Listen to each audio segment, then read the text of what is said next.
This is my idea about a car, electric motor with zero charging so they can go much further. There's two decks.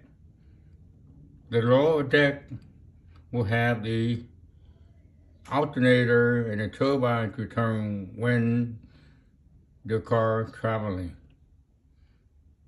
That will self-charging to the battery in the rear. And the top deck is for passenger.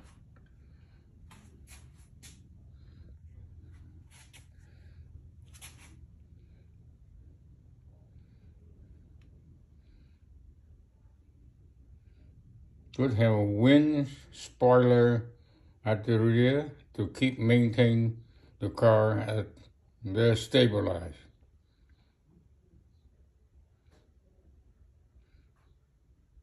The engineer can calculate how many alternators and how many turbines to run when the wind go through from the front nose of the car.